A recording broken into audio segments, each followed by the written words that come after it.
Assalamu alaikum. Good evening, students. கேக்குதுன்னு நினைக்கிறேன்.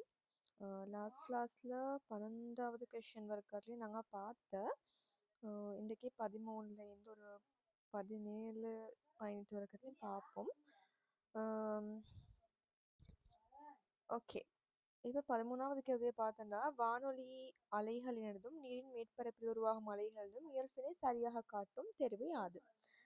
இப்போ இதுக்கு வந்து எங்களுக்கு மெயினாக இப்போ கேள்வி நல்லா பார்த்துக்கோங்க, நான் இல்லாமக்கிறத. மெயினாக வந்து ரெண்டு விஷயம் எனக்கு தெரியணும். பொறிமுறை அலைகள் என்றால் என்ன, மின்காந்த அலைகள் என்றால் என்னன்னு சொல்லி வந்து எங்களுக்கு மெயினாக தெரிஞ்சுக்கணும். இப்போ பொறிமுறை அலைகள் என்று சொல்கிறது வந்து பொதுவாக அவைகளுக்கு வந்து 3 இயல்புகள் இருக்கிறது. அதே மாதிரி மின்காந்த அலைகளுக்கு வந்து இந்த 3 இயல்புகள் இருக்கிறது. இதுகளுக்கு உதாரணங்களாக எங்களுக்கு பொதுவாக வந்து சொல்லேலும் மின்காந்த அலைகள்னு சொன்னால் லேசாக சொல்ல இயலுமானதுகளுக்கு நாங்கள் கேட்குற ஒளி என்றா வந்து காலான ஒளி, வெளிச்சம், ரைட்டா, ஒளி. அதே மாதிரி வந்து வேற எக்ஸ்ரேன்னு சொல்கிற நாங்கள் கதிர்கள், அதே மாதிரி இன்னும் எக்ஸ்ரே மாதிரி கேமான்னு சொல்கிற இப்படி கேமா ரே. அடுத்தது இன்னும் மிக்கிற வானொலி அலைகள் என்று சொல்லி, வானொலி அலைகள் என்று சொன்னால் வந்து இப்போ எங்களுக்கு ரேடியோ வைக்கிறதானே, ரேடியோ வந்து வேலை செய்கிறது வானொலி அலைகளால்.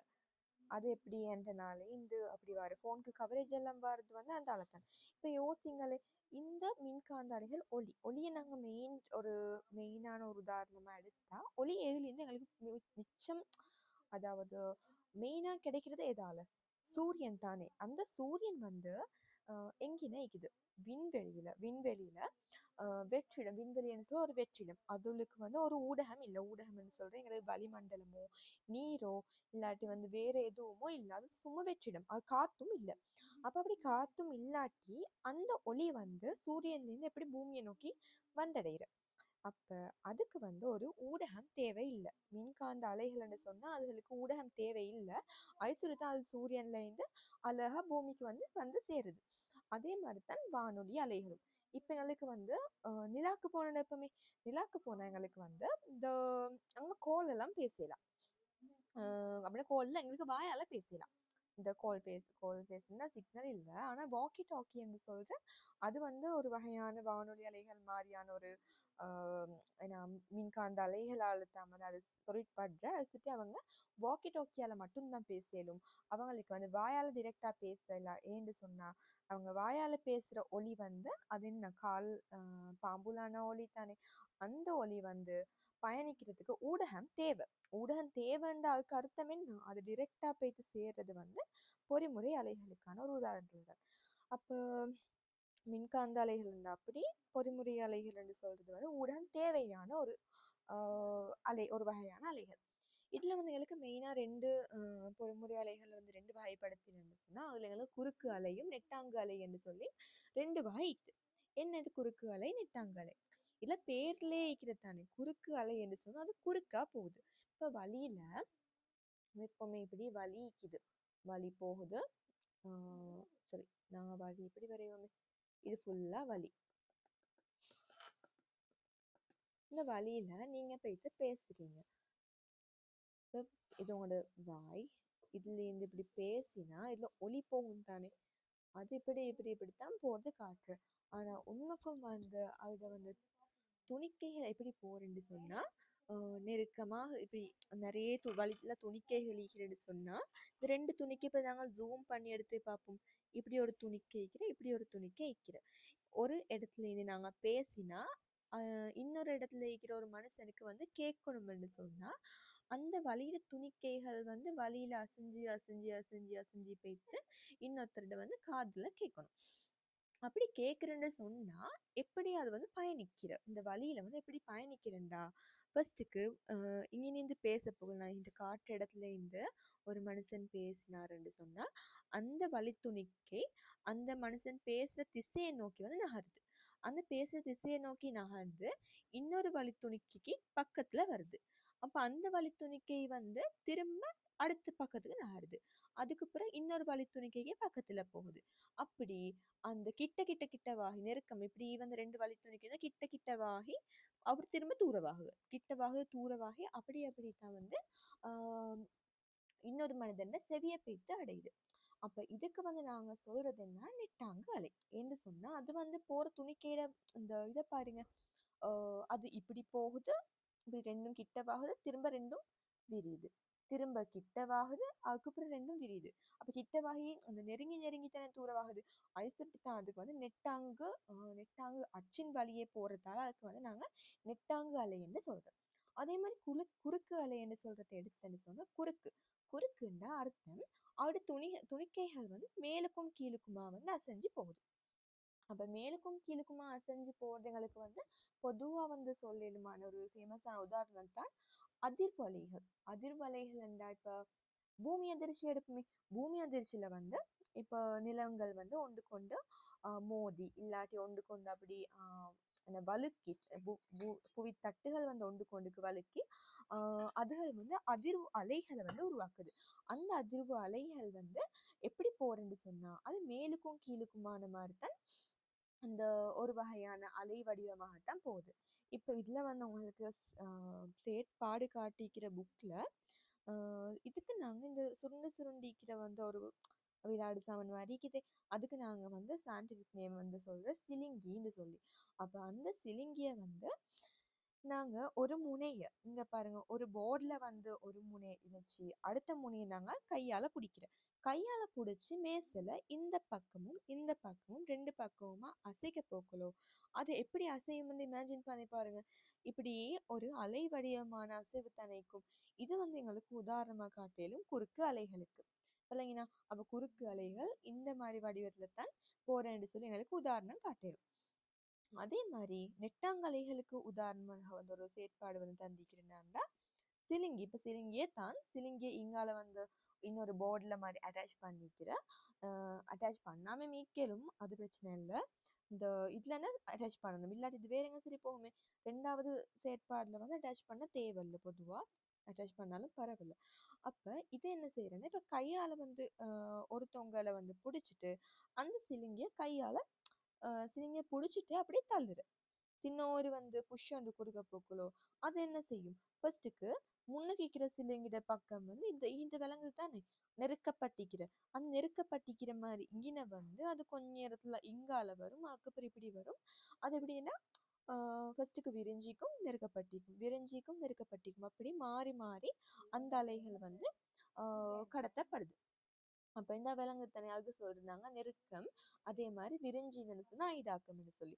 அப்படி நெருக்கம் ஐதாக்கம் நெருக்கம் ஐதாக்கம் என்று சொல்லித்தான் அவர்களோட இயக்கம் இயக்கத்துல திசை தொழிற்படுது. அப்ப அதுக்கு தான் நாங்க சொல்ற நெட்டாங்கு அலை. இந்த மாதிரி செயல்முறையில அலைகள் கடத்தப்பட்டதுக்கு நாங்க சொல்ற நெட்டாங்கலை என்னும். மற்ற மாதிரி மேலுக்கும் கீழுக்கும் இல்லாட்டி சைடுக்கு துணிக்கை எல்லாம் செஞ்சாக்கு நாங்க சொல்றது குறுக்கு அலைகள்னு சொல்லி. அது விளங்கிக்கும்னு நினைக்கிறேன். இப்ப இதுல மின்காந்த அலைகளுக்கு சொல்லிக்கிற இது ரேடியோ அலைகள், இது டெலிவிஷன் ரேஸ், அந்த திகைப்பாக்குள்ள வர அலைகள் அதுவும் மின்காந்த அலைகள். இன்னும் மைக்ரோவேவ்ஸ் நிற்கிறேன். மைக்ரோவேவ் அவன் தெரியும் தானே, அதுலயும் நீக்கிறது ஒரு வகையான வேவ்ஸ். அப்ப அந்த வேவ்ஸுக்கும் நாங்க வேவ்ஸ்னா அலைகள், அலைகளுக்கும் நாங்க சொல்றது மின்காந்த அலைகள். இன்னும் அந்த ரிமோட்ல இருக்கிறது என்ன இன்ஃப்ரா ரெட் அண்ட் ரெட் நான் சொல்ற செங்கில் செங்கில் நிற கதிர்கள் அப்படின்னு சொல்ற. அப்ப அதுகளும் ஆஹ் என்ன சொல்லிட்டீங்க, மின்காந்த அலைகள். அதே மாதிரி சூரிய ஒளி, எக்ஸ்ரே, கேமா ரே, இது எல்லாமே மின்காந்த அலைகளுக்கான உதாரணம்னு சொல்லலாம். இப்ப நாங்க இதுல ஆன்சரை பார்த்தோன்னு சொன்னா இவங்க என்ன சொல்லிக்கிற வானொலி அலைகள் என்றதும் நீரின் மேற்பரப்பின் உருவாகும் அலைகள் என்றும் இயல்பினை சரியாக காட்டும் தெரிவு சொல்லி கேட்டுக்கிறாங்க. ரைட்டா. இப்போ வானொலி அலைகள் நான் என்ன சொன்னேன், வானொலி அலைகள் என்று சொல்றது ஒரு மின்காந்த அலை. இந்த வானொலி அலைகள் என்ற மின்காந்த அலை. அப்ப நாங்க ஃபர்ஸ்ட்டுக்கு விடைய பார்த்தோன்னா குறுக்கு குறுக்கு அலை வகையாம் அது பொறிமுறையாம். அப்ப அது பிழைத்தானே. அப்ப ஃபர்ஸ்ட் விட எப்படியுமே பிழை, ரெண்டாவது நாங்க பார்க்கவே தேவையில்லை. செகண்ட் விடைய பார்த்தா குறுக்கு மின்காந்த அலைன்னு சொல்லி போட்டிக்கிறேன். அந்த குறுக்கோ நெடுக்கும் இந்த நெட்டாங்கோ அதை கொஞ்சம் வச்சுட்டு மின்காந்த அலைன்னு சொல்றத எங்களுக்கு ஃபர்ஸ்ட்டுக்கே பார்த்துக்கோனா மின்காந்த அலைன்றது சரி. அதுக்கப்புறம் ரெண்டாவது பார்த்தா நீரின் மேற்பரப்பில் உருவாகும் அலைகள் என்னான்டா அது அதிர்வு அலைகள். ரைட். இப்போ தண்ணி கிளாஸ் ஒன்று வச்சு நீங்கள் சின்ன ஒரு அதிர்வு கொடுக்குற தண்ணி கிளாஸுக்கு. அப்போ அதில் ஒரு வட்ட வடிவமான வந்து அலைகள் வரத்தானே. அப்ப அதுக்கு வந்து ஊடு கடத்துறதுக்கு நீர் வேணும் தானே. நீர் ஈக்கிற சுத்தி கிளாஸுக்குள்ளுக்கால ஊடு கடத்தப்பட்டு அலைகள் உருவாகுது. அப்ப அது வந்து பொறுமுறை அலை. ரைட்டா? அப்ப அதுவும் சரி. இப்ப இது ரெண்டுமே சரி சுட்டி வந்து நாங்க இது ரெண்டுலயும் குறுக்கு அலையா அது நெட்டாங்கு அலையா அப்படின்றத வந்து பாக்குறதுக்கு எங்களுக்கு கொஞ்சம் பார்த்தீங்க.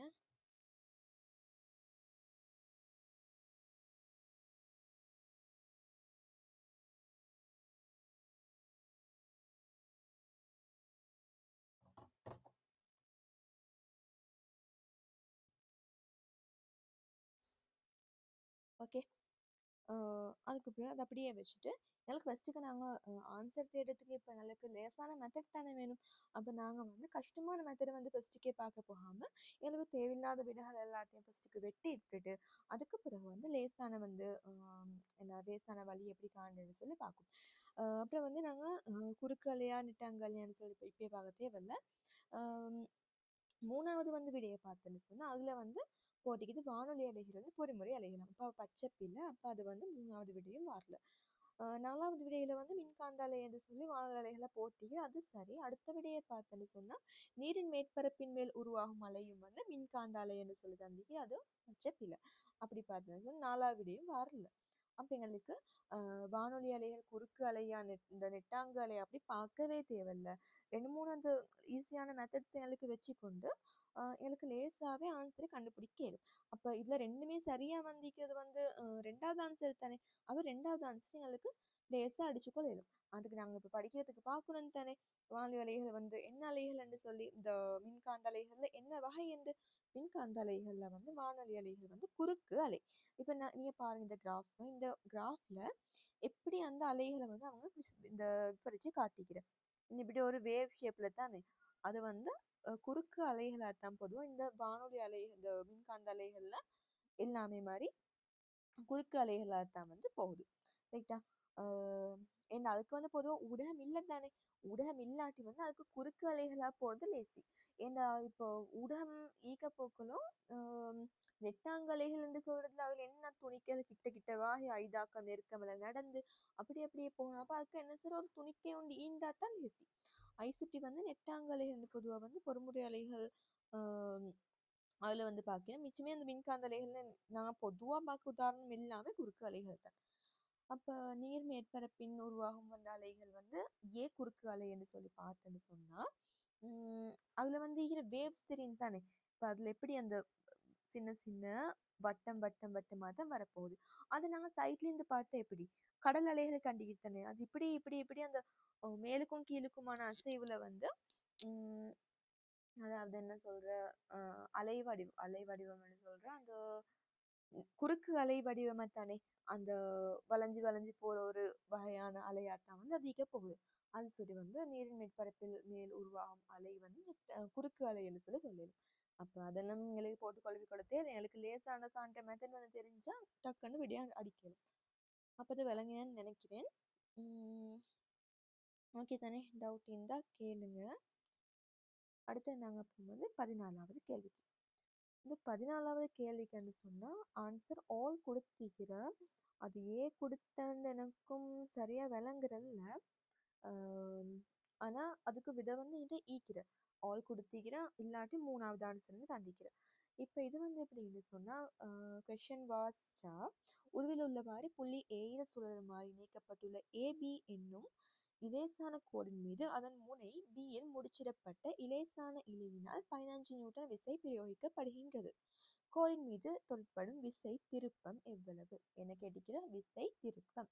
விசை திருப்பம் என்று சொல்ற என்ன சொல்லி ஃபர்ஸ்ட் ஒரு ஐடியா ஆயிக்கணும். விசை திருப்பம் என்று சொல்றது வந்து எனக்கு விளங்குற பாஷையில ஈஸியா சொன்னா ஒரு கதவு. கதவை நீங்க எப்படி திறக்கிற மூடுற அப்படி திறக்கிற மூடுற வேலை செய்ய போக்குள்ள ஐண்ட வந்து உருவாகிற அந்த செயன்முறைதான் விசை திருப்பம் என்று சொல்லப்படுது. இந்த விசை ஒன்று நாங்க பிரயோகிச்சு அதுல வந்து நாங்க கதவை திருப்புறோம். அதான் விசை பிரயோகிச்சு திருப்பம் தான் நாங்க விசை திருப்பம் என்று. அதே மாதிரி பாட்டில் மூடியை வந்து நீங்க திருப்பி சுத்தி கழட்டி எடுக்கு. அப்ப அதுக்கும் வந்து தேவைப்படுது விசை திருப்பம். இன்னும் வேற டேப்னு சொல்றேன்னா குழாய். குழாயிட இந்த குழாய் திருகு. அப்ப குழாய் திருகு நீங்க வந்து திறக்கணுமோ இல்லாட்டி மூடணுமோன்னு சொன்னா அதுக்கு யூஸ் பண்றேன்னா விசை திருப்பம். அப்படி நாங்க பொதுவா அன்றாட வாழ்க்கையில எந்த வேலையை செய்யறது பார்த்தாலும் அதை மிச்சமே விசை திருப்பம்ன்றது பிரயோகிக்கப்படுது. அப்ப இந்த விசை திருப்பத்துல வந்து விசை திருப்பம் ஈக்கிறேன்னு தெரிஞ்சு இப்ப இதுல எப்படி வந்து நாங்க விசை திருப்பம் எவ்வளவு ஈக்கிறோம், அதே மாதிரி அந்த தொல்பழ விசை எவ்வளவு ஈக்கிறோம் அதெல்லாம் வந்து எப்படி கண்டுபிடிக்கிறதுன்றதுதான் இந்த கேள்வியில கேட்டிக்கிறேன். நல்லா பாருங்க இந்த பிக்சரை அதை நான் இங்கால எடுத்து வரைஞ்சிக்கிறேன். விசை திருப்பம் விசை திருப்பத்துக்கு சமன்பாடு என்னன்னா, இப்போ ஒரு கதவு வைக்கிறோம். அந்த கதவுல வந்து இப்ப நீங்க ஒரு 10 நியூட்டன் விசையை வந்து பிரயோகிச்சு வைக்கிறீங்க.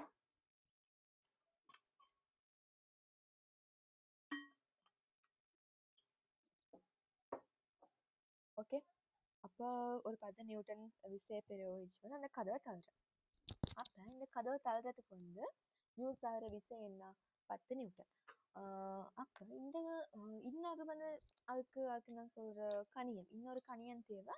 அதுதான் வந்து டி என்று சொல்ற கணியம். என்னது டி என்ற கணியம்? அதுதான் இப்ப நீங்க கதவை வந்து எந்த இடத்தால புடிச்சு தள்ளுற, எந்த இடத்தால புடிச்சு தள்ளுறன்னு சொல்லி பாக்குறது தான் அந்த டி என்ற கணியம். அது பொதுவா நாங்க வந்து செங்குத்து தூரம் அப்படின்னா இந்த சுழற்சி அச்சுக்கு தானே, சுழற்சி அச்சுல இந்த இப்ப தாக்க கோடு ஈக்கிறது என்னான்னு சொன்னா அதை நான் சொல்றேன். தாக்க கோடு ஈக்கிறதுக்கு வந்து ஈக்கிற செங்குத்தான தூரம், அந்த செங்குத்தான தூரத்தை தான் வந்து இந்த நாங்க டி என்று சொல்லி பிடிக்கிறோம். ரைட்டா? அப்ப இப்ப அந்த தூரத்தையும் நாங்க பிரயோகிக்கிற விசையும் வந்து பெருக்கினா வாரது தான் விசை திருப்பம்னு சொல்லப்படுற. இப்ப இது வந்து உங்களோட புக்ல தந்திருந்த ஒரு உதாரணம். இப்ப சம்டைம்ஸ் வந்து இப்ப சொல்லணும். இப்ப இன்றைக்கு வந்து இது சுழற்சி அச்சு, இதுல இருக்கிறது சுழற்சி அச்சு, இது கதவு ஈக்குது, இதுக்கு நீங்க 10 நியூட்டன் விசை கொடுக்க போற. அப்ப ஃபர்ஸ்ட்டுக்கு வந்து ஏ என்ற இடத்துல இருந்து ஒரு 10 நியூட்டன் விசையை கொடுத்தேன்னு சொன்னா கதவு மூடிப்படும் இல்லாட்டி திறப்படும். ரைட்டா? அப்படி வந்து கொடுத்தேன்னு சொன்னா திறப்படும். அதே மாதிரி பி என்ற இடத்துல கொடுத்தா அது எப்படி அது மாறிப்பட போகுது, இந்த தூரங்களுக்கு இடையில வந்து நாங்க விசையை பிரயோகிக்கும் போது அந்த விசை திருப்பம் இல்லாட்டி நீங்க கொடுக்க வந்து சக்தி வந்து எப்படி மாறிப்பட போகுது அப்படின்னு சொல்றது தான் இந்த இந்த விசை திருப்பம்ன்றது. இப்ப நீங்க வேணும்னா போயிட்டு இப்ப கதவை திறந்து பாருங்க. ரைட்டா? கதவை வந்து ஃபர்ஸ்ட்டுக்கு இந்த சுழற்சி அச்சுல இருந்து எவ்வளவு தூரத்துல வந்து நீங்க பிடிக்கலுமோ அந்த தூரத்துக்குள்ள பிடிச்சி கதவை தள்ளி பாருங்க. அது லேசா போகும். அதே மாதிரி கொஞ்சம் கிட்ட கொண்டு வாங்க. அதாவது கதவுல நடுவுல வந்து நீங்க பிடிங்களே, கதவு நடுவுல பிடிச்சி கதவை தள்ள பாருங்க. அதுக்கு அப்ப அப்ப வந்து உங்களோட கையால பிரயோகிக்கப்படுற விசை எப்படின்னு சொன்னா இந்த தூரத்துல இருந்து நீங்க பிடிச்சி தள்ள தானே, அதை விட கூட நீங்க இந்த விசை பிரயோகிக்க தேவைப்படும். ஏன்னு சொன்னா இந்த இப்படி கிட்ட கிட்ட வாகக்களும் எங்களுக்கு வந்து சக்தி கூட தேவை. அதை தள்ளுறதுக்கு சக்தி கூட, விசை கூட பிரயோகிக்கப்படணும் இந்த கதை மூடிப்படுறதுக்கு. அதே மாதிரி இப்ப இதுதானே சுழற்சியாச்சு, அந்த சுழற்சியாச்சு மிச்சம் கிட்ட மிக அருகாமையில வந்து பிடிச்சி தள்ளுன்னு சொன்னா உங்களுக்கு மிச்சம் கஷ்டப்பட்டு தான், அதாவது மிச்சம் பெரிய ஒரு விசையை கொடுத்தா தான் இந்த கதவு மூடிப்படும் இல்லாட்டி தொடப்படும். அப்ப இதுல இருந்து என்ன விளங்குன்னு சொன்னா இந்த சுழற்சியாச்சுல இருந்து நாங்க தூரம் போக போக விசை திருப்பம் வந்து கூடுற, விசை திருப்பம் கூடுறா திருப்பம் லேசா நடக்குறன்னு அர்த்தம். இல்லைங்கண்ணா? அப்ப அதுதான் இதுல ஐடியா. அப்ப நீங்க இந்த இந்த கதவு சம்டைம்ஸ் பெரிய கதவு உண்டாயிருந்து இங்கால தூரத்துல நீங்கள் வந்து குடிச்சு தள்ளினா லேசா கதவு நல்லாவே லேசா காத்து வந்தாலும் முடிபடும். அதான் ராசம் அதே மாதிரிதான் இந்த அப்ப எவ்வளவு தூரத்துல வந்து விசையை பிரயோகிக்கிறோம் அவ்வளவு லேசா வந்து எங்களுக்கு அந்த கதவை மூடலும் இல்லாட்டி லேசா மூடலும்னு அர்த்தம் என்ன, குறைந்த விசையில வந்து கூடிய வேலையை செய்யலும் அப்படின்னு சொல்றது அர்த்தம். அப்ப வந்து இந்த இப்ப கேள்வியை நாங்க பார்க்கோம். இதுக்கு ஆன்சர் எப்படின்னு சொன்னா இப்ப இது கதவு, இது ஏ தான் வந்து சுழற்சி அச்சுன்னு சொல்லிக்கிறேன். இப்ப இது வந்து கதவு பீல இருந்து இந்த ஷேப்புக்கு, அந்த ஷேப்புக்கு சொன்னா இந்த திசையில ஒரு நூலை கட்டியோ ஏதோ ஒரு கட்டி இழுக்கிறாங்க. அப்படி இழுக்க போக்குல வந்து எவ்வளவு விசை திருப்பம் வந்து பிரயோகிக்கப்படுறேன்னு சொல்லி கேட்டிக்கிறேன். நான் வந்து தாக்க கோடுன்னு சொல்லி ஒன்று சொன்னேன் தானே, இந்த டி என்று சொல்றது என்ன, சுழற்சி அச்சிலிருந்து விசையின் தாக்க கோட்டிற்கு இடைப்பட்ட செங்குத்து தூரம். இதுதான் நிறைய மிஸ் பண்ற இடம். செங்குத்து தூரம். இப்ப பாருங்க, இதுல வந்து இந்த சுழற்சி அச்சு, இதுல விசையிட தாக்க கோடு என்ற இந்த இடம் தாக்கம் இதுதான் விசை தாக்கப்படுற இந்த தாக்க கோடு. ரைட்டா, இதுதான் தாக்க கோடு. இது வந்து சுழற்சி அச்சு. இங்க இருந்து இந்த தாக்க கோட்டிற்கு இருக்கிற ஓகே செங்குத்து தூரம். செங்குத்துன்னா இதை வந்து நாங்க இணைச்சா இந்த செங்குத்தா ஒரு தூரம்னு வரணும். அந்த செங்குத்து தூரம், இந்த தூரம் தான் சொல்லிக்கிறேன். அது எங்களுக்கு கணிக்க ஒண்ணும் தேவையில்ல. உங்களுக்கு பைதகரசின் தேற்றம் எல்லாம் தெரியுமாய்க்கும் கிரேட் 11 புள்ளைகளுக்கு. இந்த அப்ப அது படியெல்லாம் பார்க்க அது உங்களுக்கு அவ்வளவு கஷ்டமா தந்து இல்ல. ஏன்னு சொன்னா இங்க அழகா 3 மீட்டர் ஈக்கிறேன்னு சொல்லி தந்திக்கிறாங்க. அதை சுற்றி விசை உங்களுக்கு வந்து எவ்வளவு பிரயோகிக்கிறேன்னு சொல்லி தந்தீங்கன்னா கேள்வி பார்க்க விசை 15 நியூட்டனே இன்னைக்கு தந்திக்கிற 15 நியூட்டன் விசைக்குது. அதே மாதிரி விசையில தாக்க கோட்டிற்கான செங்குத்து தூரத்தையும் தந்திக்கிற. அப்ப 15 தர 3 தானே, 15 தர 3 சொல்றது இதுனா விசை திருப்பத்தின் அலகு. அப்ப இந்த விசை திருப்பத்தின் சாரி விசை திருப்பத்தின் அளவு. ரைட்டா, அளவு. அப்ப 15 தர 3 எங்களோட கேள்வியில தந்திக்கிற விடைகள் எல்லாம் வந்து ஃபுல்லா சுருக்கு இல்ல, 15 தர 3 அப்படித்தான் தந்திக்கிறேன். இந்த மூணாவது 4வது விட வந்து 15 தர 3. அப்ப இது வந்து எந்த பக்கத்துக்கு திரும்பும்? இப்ப யோசிங்களே, இப்ப இது கதை வீக்குது, இங்கால இருந்து இப்படி இழுத்தா இந்த கதவு இங்கால பக்கத்துக்கு தானே திரும்ப போகுது. அப்படின்ற அர்த்தம். அது வந்து கிளாக் வைஸ் கடிகார முள் வந்து எந்த பக்கத்துக்கு வந்து திரும்ப பொதுவா வந்து வலஞ்சுழியா தான் திரும்புது. ரைட்டா, அப்ப வலஞ்சுழியா திரும்புறத சுத்தி அதுக்கு வந்து நாங்க ஆன்சரா எடுக்கலும் 3வது விட வலஞ்சொலியுண்டு. ஆனா வந்து இது ஓல் தந்திக்கிறதுக்கு காரணம் என்னான்னு சொன்னா, எங்களுக்கு இது சரியா வச்சு அது வலஞ்சொலியா இடஞ்சொலியான்னு சொல்லி வந்து காண்ற கொஞ்சம் சில குழம்புற மாதிரி இருக்கிற அது சுட்டி வந்து ஆல் கொடுத்திருக்கிற. ஆனா வந்து சரியா எங்களுக்கு நல்ல ஒரு நாலேஜ் இருந்துன்னு சொன்னா அது வலஞ்சொலின்னு சொல்லி டக்குன்னு கண்டுபிடிக்கணும். அப்ப இதுக்கு ஆன்சர் வந்து 3வது விட.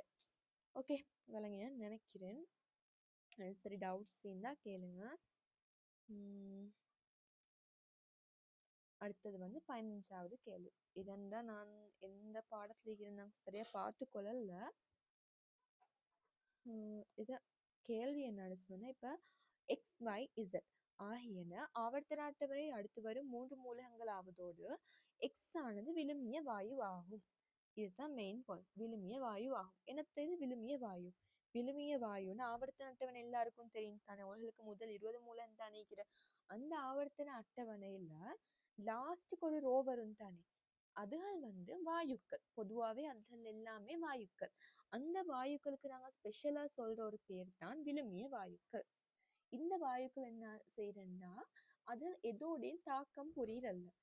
அதுகள் வந்து இப்ப ஹீலியம், இப்ப அது தாக்கம் புரியலன்னா சொல்லித்தான் அதுகள் வந்து நிறைய இதுகளுக்கு இந்த தாக்கம் புரியல. அது நெருப்புகள் பத்துறதுக்கு வந்து நெருப்புகள் பத்தாத ஒரு வாயுவா வந்து நான் கருத்தில் கொள்றேன்.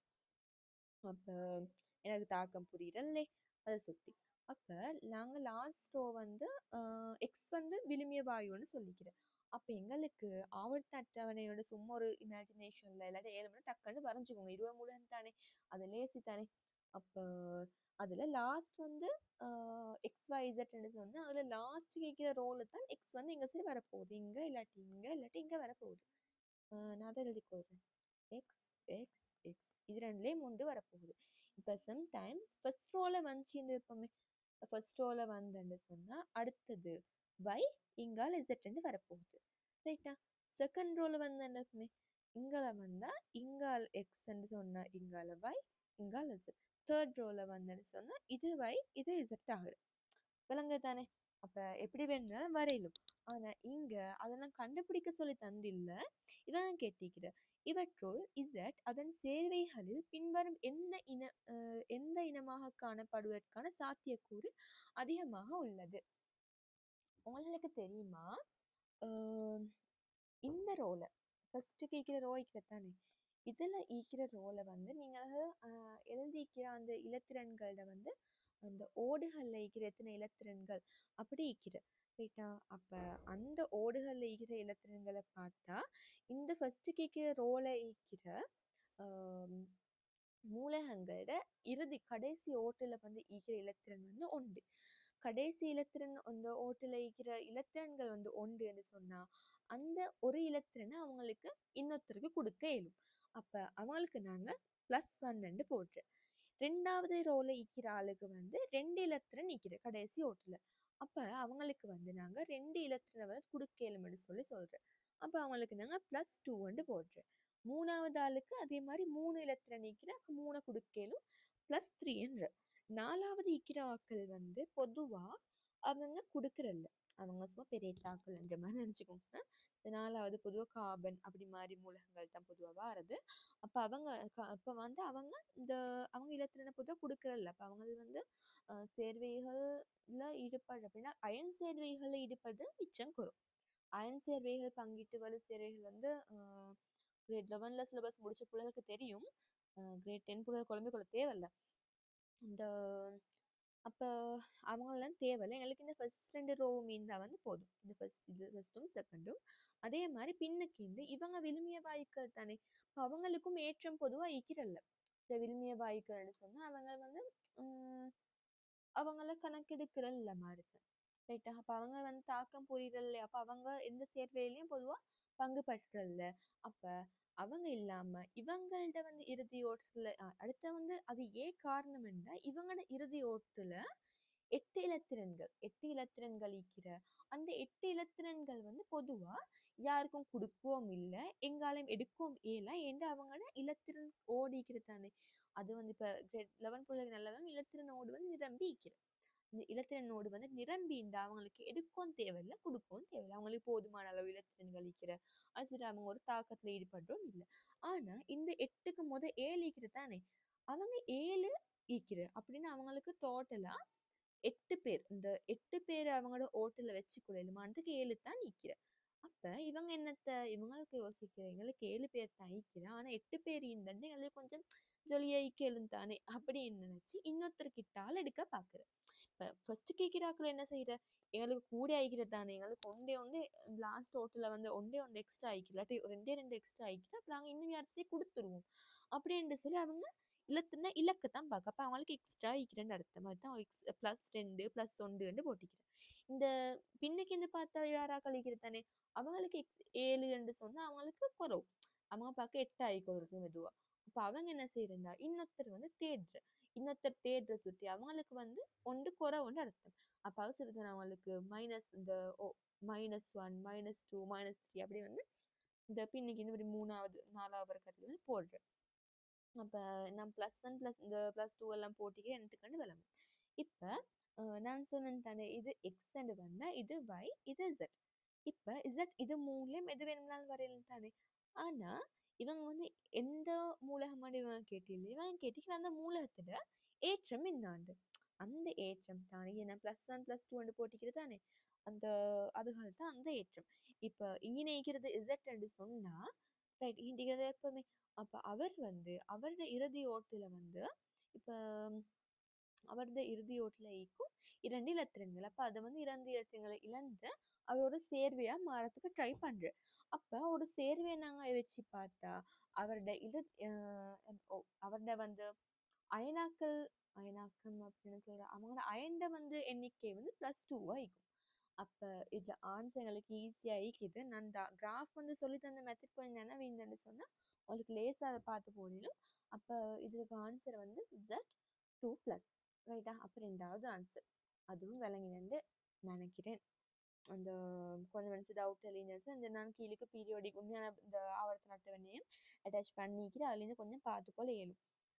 உங்களுக்கு தெரியுமோ தெரியா அந்த சும்மா நான் சொல்றேன். இந்த ஒவ்வொரு ஓடுகள் இருக்குதானே இலத்திரன் மூலகங்கள் சொன்னா அவங்க வந்து நடுவுல புரோத்தனும் நியூட்ரனும் சொல்லிக்கிற அதை சுத்தி இப்படி வந்து வட்டம் வட்டமா அந்த சனிக்கோள்களுக்கு இருக்கிற மாதிரி வளையங்கள் இருக்கிற.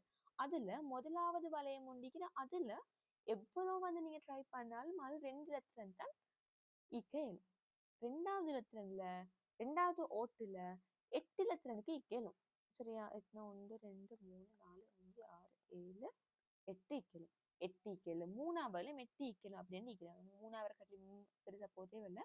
இந்த 2வது 1வது 2வது 3வது கொஞ்சம் ஒரு ஐடியா ஒண்ணுன்னா சரி 3வது 8 ஈக்கலும். அப்ப 2 8 8 தானே. இப்ப இந்த ஹைட்ரஜன் சொல்லி பார்த்தேன்னு சொன்னா ஹைட்ரஜனுக்கு ஒரே ஒரு இலத்திரன் தான் இருக்கு. சொல்லிட்டு ஒன்னாவது நம்பர் அதுக்கு கொடுத்துக்கிறேன். ஒரே ஒரு இலத்திரன். அப்ப அது இந்த ஆவர்த்தன அட்டவணை எப்படி இருக்கும்னா மூலகம் இப்படி வரையிறது சைட்டுக்கு. இது வந்து ஹைட்ரஜன். ஓகே, ஹைட்ரஜன் அதுக்கு ஒரே ஒரு வளையம் நீக்கிறேன். அதுல ஒரே ஒரு இலத்திரன் நீக்கிறேன். ரைட்டா? ஹீலியம் எடுப்போம். இது ஹீலியம். சாரி, ஹைட்ரஜன் ஹீலியமே. ஹீலியம் எடுத்தா அதுக்கும் ஒரு வளையம் நீக்கிறேன் எப்பவுமே. அதுல 2 இலத்திரன் நீக்கிறோம்.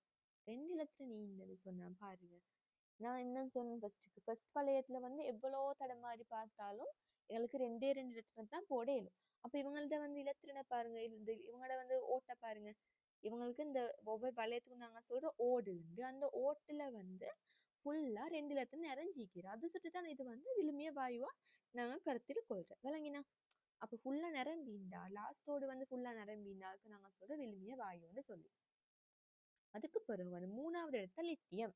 லித்தியத்துக்கு வந்து மூணாவது நம்பர் லித்தியம். அவ 3 இலத்திரன் நீக்கிறேன்னு அர்த்தம். லித்தியம் எடுத்தா ஓகே, லித்தியம் அதுல வந்து ஒரு வளையம் நீக்குது. அதுல 1 2 3 மூணாவது ஆள் எங்க போறேன், அவருக்கு புது வளையம் ஒன்று உருவாகுது. அந்த புது வளையத்துல ஒத்தரிக்குது. இப்ப இந்த வளையத்துல ஒண்ணுக்குன்னா எத்தனை ஈக்கெலுமெண்ட்? 8 ஈக்கெலும். 8 ஈக்கெலுமெண்ட் சொன்னா இவருக்கு வந்து கொண்டே ஒன்று தான் நிக்கிறேன். அப்ப இவர் சும்மா பாக்கு எனக்கு 8 நிறைக்கலும், ஆனா என்ன சும்மா ஒன்றே ஒன்று தான் நிக்கிற. அந்த ஒன்றே நாங்க யாரும் கொடுத்துருவோம். அப்ப எங்களுக்கு வந்து பிரச்சனை எல்லாம் மீக்கணும் தானே. சும்மா ஒன்றை மட்டும் வச்சுட்டு என்ன செய்யன்ற மாதிரி தான் இந்த லித்தியமாக்கள் யோசிக்கிறேன். அப்ப அவசரத்தான் நான் சொன்னேன் லாஸ்ட்டுக்கு வந்து ஒன்று மட்டும் மீக்க போற அப்படின்னு சொன்னா அதை மிச்சம் அவங்க மத்த களி கொடுக்கதான் பாக்குது. சரியா? ஏற்கனவே உங்களுக்கு 2 வந்து நிரம்பிக்குது. இவங்க ஒன்றும் நிரம்பிக்கணும் இல்லாட்டி ஒண்ணுமே ஈக்கப்படாது அப்படின்னு தான் இவங்க யோசிக்கிற இந்த மூலகங்கள் எல்லாமே. அப்ப இங்க ஒன்றே இருந்துச்சு, அதை மத்த களி கொடுக்க பார்க்க அவசரத்தை நாங்க லித்தியத்துக்கு பொதுவா +1 ஏற்றம் சொல்லி நாங்க போட்டோம். அதே மாதிரிதான் பெர்லியம்னா 4 என்று சொன்னா இது தானே. இதுல 1 இதுல 2 2 இருந்தாலும் 8 ஆகல தானே. இது 2 இல்லாம கொள்ளப்படும். லித்தியம் பெர்லியம் அதுக்கப்புறம் போரான் தானே. போரான் 5 5 சொன்னா 1 2 3 4 5 5 அப்படி பார்த்தாலும் 3 அப்ப இன்னொன்று அந்த 3 கொடுத்துட்டு பாக்கு. இந்த 4 கதை கார்பன் கதைன்னு சொன்னா அது கொஞ்சம் டிஃபரெண்ட்.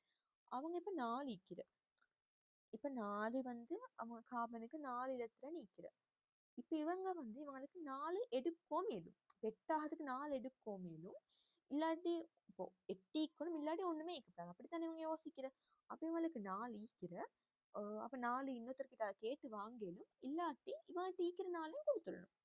அப்ப இவங்க சிக்கலான ஒரு ஆள். அப்ப இவங்க சொல்ற சரி எங்களுக்கு 4 ஈக்கிற மாதிரியே ஈக்கட்டும், மத்தவங்களுக்கு கொடுக்கவும் தேவை எடுக்கவும் தேவையில்லைன்னு சொல்லி மிச்சமே இவங்க ட்ரை பண்றது வந்து இந்த 4 வந்து அயனாக் அப்படின்னா அந்த ஏற்றமா அவங்க வந்து கருத்தில் கொள்றதில்ல. 4+ நாங்க போடல, ஒரு 4+ம் -1 போடல. பொதுவா அவங்க வந்து அந்த அயன் சேர்வைகள்ல வந்து ஈடுபடுறது குறவு. இந்த கார்பன், இந்த பாஸ்பரஸ் அது மாதிரி வந்து மூலகங்கள். அதுக்கு பிறகு இருக்கிற ஆள் வந்து நைட்ரஜன் தானே. நைட்ரஜன் சொல்லி போக்கலாம். நைட்ரஜன் வரைஞ்சு காட்டுறேன். நைட்ரஜன் இருக்குது. அவங்களுக்கு ஃபர்ஸ்ட்டுக்கு எப்படியுமே நைட்ரஜன் 7வது தானே மூலகம். அப்ப 2 எப்படியுமே இப்ப இன்னும் 5 வைக்கிறேன். இன்னும் 5 வைக்கிறேன். இப்ப 5 இலத்திரனும் வைக்கிறேன். 1 2 3 4 5. எட்டாவதுக்கு இன்னும் இவங்களுக்கு எத்தனை தேவை?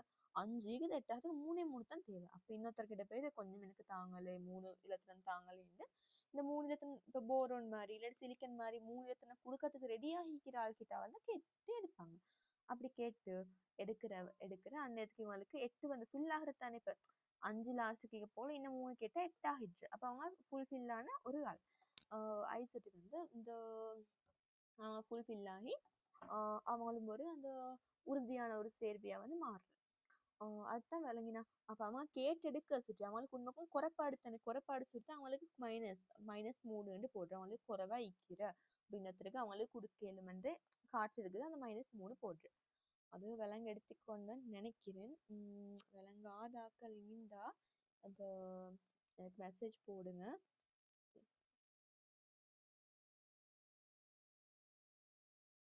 ஓகே, அப்ப நான் ஆன்சர் சொன்னேன். 2வது ஆன்சர் உம் இப்போ இந்த இப்ப நான் வந்து காட்ட போறது வந்து இந்த 3 விதிகளை பத்தி.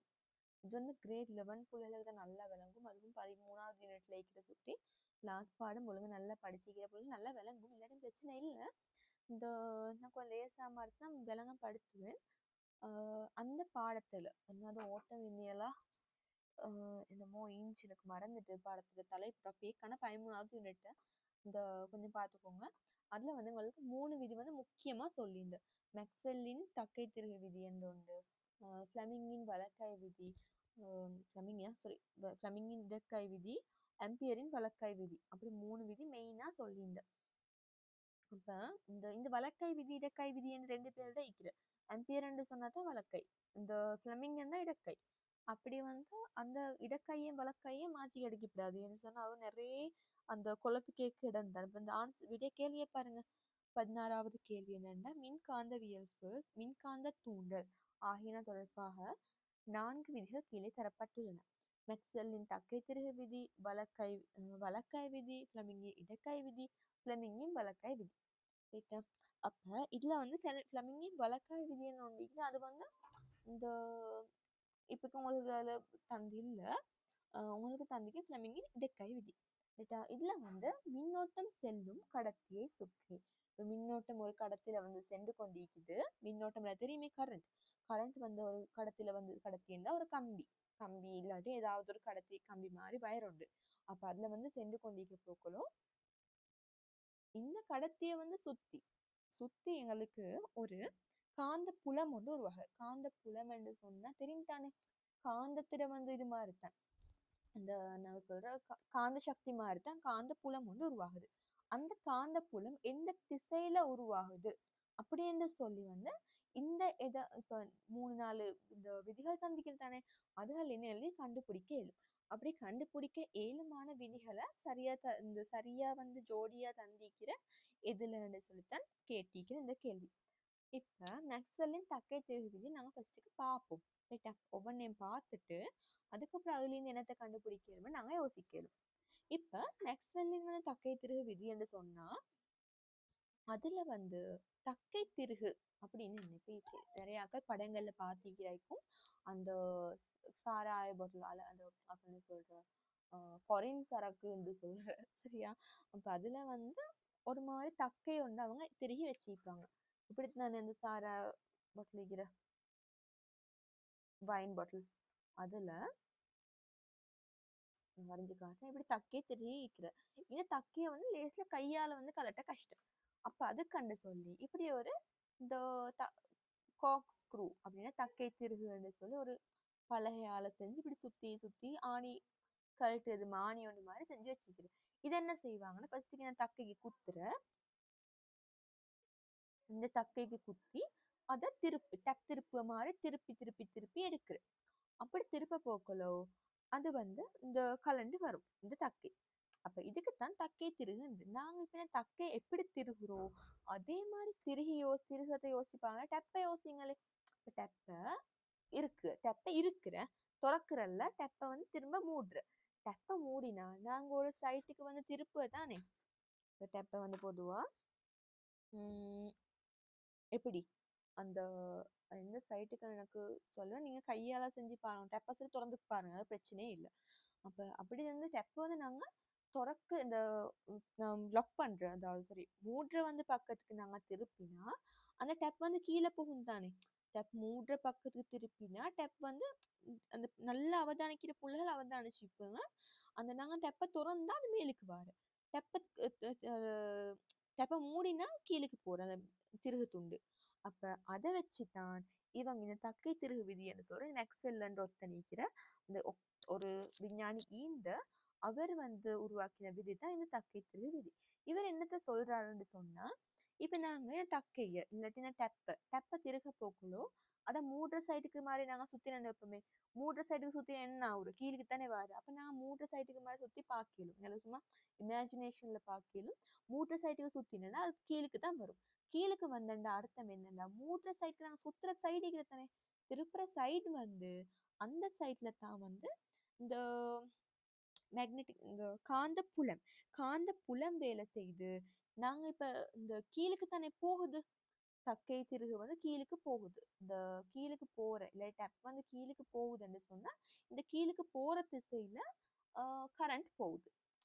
அது விளங்கினா அது உங்களுக்கு அந்த டப் கொண்ட பிடிச்சி உனக்கும் திரி பார்க்கலும் அடி வாங்காம உமார்கள் அடி வாங்காம திரி பாருங்க.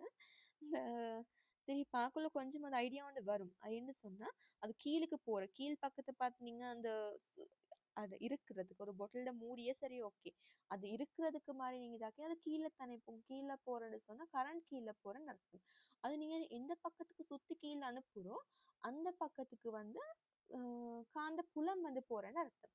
அதே மாதிரி நீங்க துறக்கத்தை யோசிச்சு பார்க்கணும். இப்ப துறக்க போக்குல என்ன நடக்குது? துறக்க போக்குல அடுத்த பக்கத்துக்கு நீங்க சுருட்டுறீங்க. அடுத்த பக்கத்துக்கு சுருட்டினா என்ன நடக்கும்? அது அப்படியே தக்கை திருக மேலுக்கு வரும். ரைட்டா? மேலுக்கு போன அர்த்தம் என்ன? மேல் பக்கம் நோக்கி கரண்ட் போகுது. அதே மாதிரி இந்த பக்கத்துக்கு இந்த காந்தப்புலம் வேலை செய்யுது. இப்ப நீங்க இதுல வந்து ஏதாவது இப்ப இந்த தக்கை திருகு விதியை வச்சு உங்களுக்கு ஏதாவது வந்து கண்டுபிடிக்கணும்னா உங்களுக்கு காந்தப்புலம் தெரியணும், இல்லாட்டி மின் புலம் தெரியணும். இந்த கரண்ட் போற திசையே தெரியணும். ஏன்னா மின்னோட்டம் தெரியணும். அப்ப மின்னோட்டத்துல திசையை வச்சுதான் நாங்க பொதுவாவே அளக்கு. ஏன்னா மின்னோட்டத்துல திசைங்களுக்கு பார்க்க லேசி. ஒரு பேட்டரியை வைப்போமே, பேட்டரியை வச்சுன்னு சொன்னா பேட்டரி வந்து இப்போ எனக்கு தெரியும் பிளஸும் மைனஸையும் வந்து வைக்க. இதுல மின்னோட்டம் எப்படி போறேன்னா பிளஸ்ல இருந்து மைனஸுக்கு தான் மின்னோட்டம் போறேன். ரைட்டா? அப்ப அப்ப வந்து எங்களுக்கு அந்த பிளஸ்ல இருந்து மைனஸ் பிளஸ் மைனஸ் அப்படி வச்சு எங்களுக்கு வந்து மின்னோட்டம் எந்த திசையில போறேன்னு சொல்லி வந்து பார்க்க இயலும். அப்ப அப்படி பார்த்து இப்ப அதை வச்சு எங்களுக்கு அந்த தக்கை தெரியும் பார்க்கல. தக்கை தெரியுனாங்க இப்ப நான் யோசிக்கிறேன் கீழே தான் இப்ப மின்னோட்டம் மேலுக்கு பிளஸ் கீழுக்கு வந்து மைனஸ் மேலுக்கு கீழுக்கு மின்னோட்டம் போகுது. இப்ப நாங்க அப்ப தக்கை என்ன செய்யணும்? தக்க கீழே போற மாதிரி நாங்க தக்கைய சுருட்டணும். தக்க கீழே போற மாதிரி சுருட்டினா எந்த பக்கத்துக்கு சுருட்டுறோம் எந்த பக்கத்துக்கு திருப்புறோ அந்த பக்கத்துக்கு தான் காந்த புலம் வேலை செய்யுதுன்னு எங்களுக்கு சொல்லிடும். அதுதான் ஈஸியா மேக்ஸ்வெல்லின் விதி. நான் உங்களுக்கு யூடியூப் வீடியோஸ் வந்து கொஞ்சம் போடுறேன். இந்த மேக்ஸ்வெல்லோட விதியையும் ஆம்பியர் அப்புறம் ஃப்ளமிங்கோட விதி மூணையும் வந்து அழகா ஒரு வீடியோல காட்டி ஒரு வந்து இந்த வீடியோ போடுறேன். யூடியூப் லிங்க் கொண்டு அதை பார்த்துக்கோங்க. அப்போ கொஞ்சம் கிளாரிஃபை ஆகும். அப்ப எங்களுக்கு வந்து இதை பார்த்து சொல்லிடும் தானே. இதுல வந்து மேக்ஸ்வெல்லின் விதியிலேருந்து எங்களுக்கு கண்டுபிடிக்கலும் யாரு? இந்த இங்கட காந்த புலத்தை. அப்ப மேக்ஸ்வெல்லின் விதியிலிருந்து கண்டுபிடிக்க இயலும். ஓகே. ஒரு இப்ப ரெண்டாவது விதி ஆம்பியரின் வலக்கை விதி. ஆம்பியரின் வலக்கை விதி இப்ப உங்களுக்கு வலக்கையை எடுங்க. வலக்கையும் எடுங்க, பென்சிலையும் எடுங்க. பென்சில் எடுத்து நீங்க உங்களோட இந்த இதுகிறது தானே உங்களோட தம்மோட பெருவிரல் வந்து பென்சிலை வந்து பிடிக்கிற மாதிரி பிடிச்சா உங்களோட பெருவிரலோட திசைக்கு தானே பெருவிரல் காட்டுற திசை வந்து அது வந்து கரண்ட் போற திசையா இருந்துச்சுண்டா இப்ப நீங்க கரண்ட் போற திசையை தான் பார்க்கணும். இப்ப பிளஸ் மேல இருக்கிறேன். இப்ப இது பிளஸ் சாரி இது பிளஸ் இது மைனஸ். கீழே பிளஸ் இங்க மைனஸ்னா கரண்ட் போற திசை இங்கான எங்களுக்கு எப்படியுமே தெரியும்.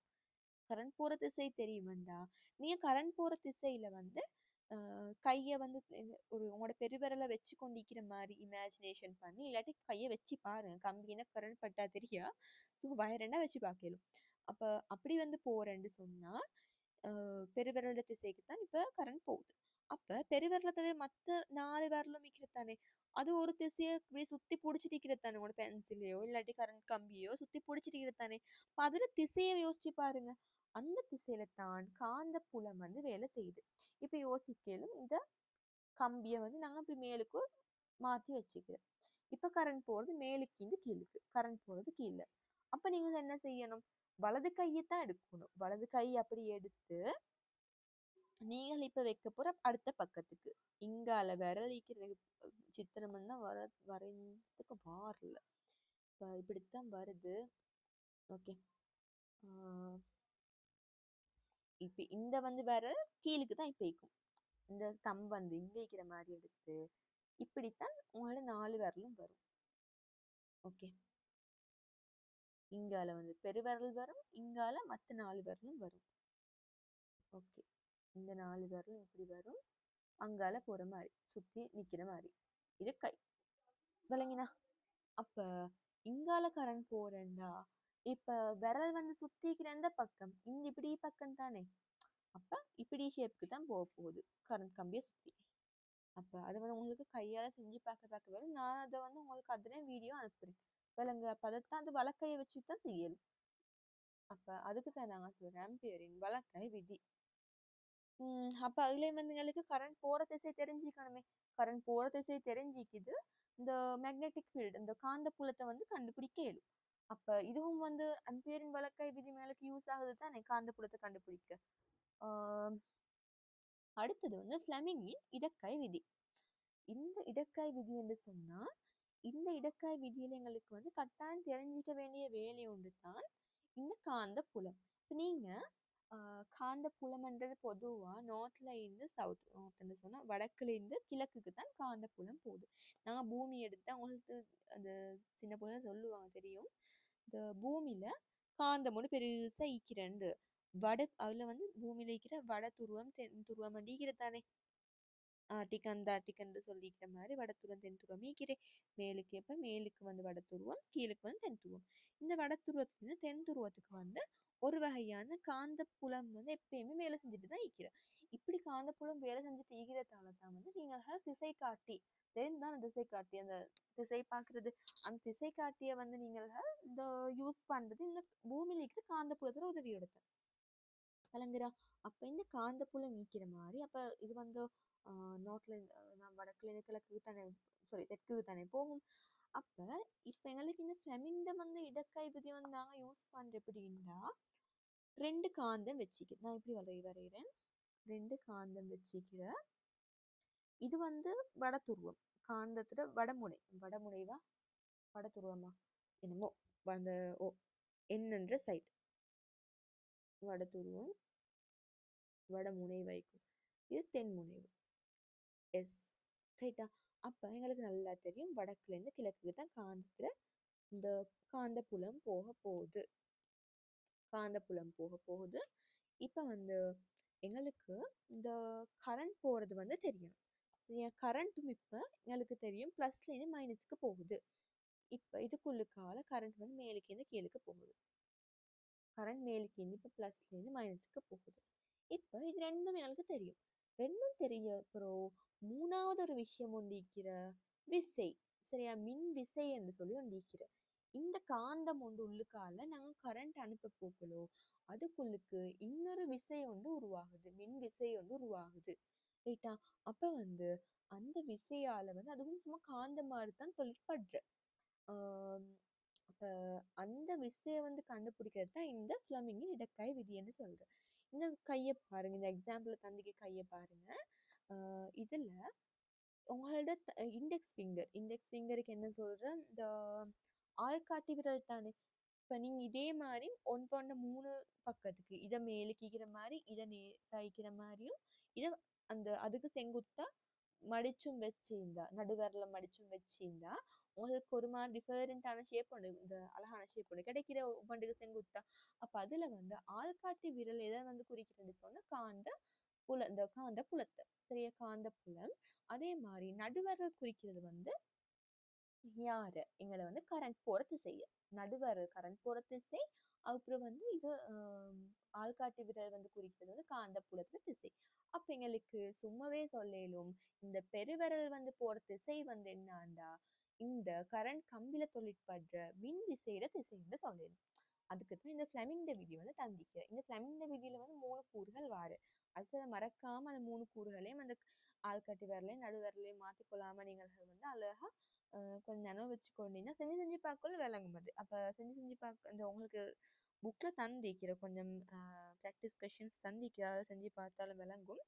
இந்த அப்ப நாங்க பார்ப்பேன் நான் வரைஞ்சதுல பார்த்துட்டு சொன்னா இப்போ காந்த புலம்ன்றது என்ன, ஆள்காட்டி விரல். கீழுக்கு போவது வந்து நடுவரல். அப்ப ஆள்காட்டி விரலும் நடுவரலும் இப்படி வந்தேன்னு சொன்னா என்னைய நோக்கி, அதாவது ஸ்கிரீனை நோக்கி வெளியே வருது மாதிரி தான் இருக்கிறது எங்கட என்ன மின் விசை. மின் விசையோட திசை. ரைட்டா. அப்ப ஸ்கிரீன்ல இருந்து வெளியே வர மாதிரி இருக்கும். ஸ்கிரீன்ல இருந்து வெளியே வர மாதிரி ஈக்கிறதுக்கு நாங்க ஒரு இதொண்டு போட்டு பிரிண்ட் அவுட். சரியா, அப்படித்தான் அதுல வந்து குறியீடு. அதே மாதிரி இந்த ஸ்கிரீனை வைக்கும் ஸ்கிரீன் உள்ளுக்கு இந்த ஸ்கிரீன் நான் ஃபோனை தான் இப்போ சொல்கிறேன், ஃபோனில் புக்கை நான் சொல்கிறேன். அந்த புக்கை வந்து உள்ளுக்கு இருந்து வெளியே வர மாதிரி ஈக்கிறேன்னு சொன்னால் அதுக்கு நாங்கள் ஒரு வட்டத்தை போட்டு ஒரு டொட் போட்டு காட்டுறேன். அது ஒரு குறியீடு. நீங்கள் புக்கு கொஞ்சம் வாசி பாருங்க, அப்போ உங்களுக்கு விளங்கும். அதே மாதிரி வெளியே இருந்து உள்ளுக்கு போகிற மாதிரி, புக் உள்ளுக்கு போகிற மாதிரி இருந்தால் அதுக்கு நாங்கள் ஒரு தர அடையாளத்தை வட்டம் போட்டு அதுக்கு தர அடையாளத்தை போட்டு நாங்கள் காட்டுறேன். விளங்கினா? இதை கொஞ்சம் ப்ராக்டிஸ் பண்ணுங்க. இந்த 3 விதியும் கட்டாயம் ப்ராக்டிஸ் பண்ணி பாருங்க. இது நல்லா மார்க்ஸ் எடுக்கலுமான கொஷின். அப்ப இதுல வந்து எங்களுக்கு முக்கியமா தெரிஞ்சிக்க வேண்டிய ரெண்டு என்ன, காந்த புலம் தெரிஞ்சிக்கணும், அதே மாதிரி கரண்ட் போற திசையும் தெரிஞ்சிக்கணும். அப்பதான் எங்களுக்கு வந்து மின் விசையை வந்து கண்டுபிடிக்கலும். அப்ப எங்களுக்கு கேட்டிக்கிற கேள்வி என்ன, எங்களை கேட்டிக்கிற கேள்வி என்னான்னு சொன்னா, மின்னோட்டம் செல்லும் கடத்தியை சுற்றி மின்னோட்டம் சென்று கொண்டிருக்குது, அது காந்த புலத்திர திசையை எங்களுக்கு காணணும். அதுக்கு தேவையான ஆளை தான் கேட்டிக்கிறேன். அதுக்கு தேவையான ஆள் யாருண்டா, மேக்ஸ்வெல்ட தகைத்திரு விதியும் அதுக்கு பிறகு ஆம்பியரோட வலக்கை விதியும் தான் எங்களுக்கு தேவை. ஃப்ளெமிங்கின் இடக்கை விதி வாரல, மற்ற ஃப்ளெமிங்கின் வலக்கை விதி வந்து உங்களுக்கு இப்போக்கு இல்லை, அது A-level தான் நினைக்கிறேன். அது அந்த விடுமே தேவையில்லை. அப்போ ஏயும் பியும் தான் ஆன்சர், 1வது ஆன்சர்.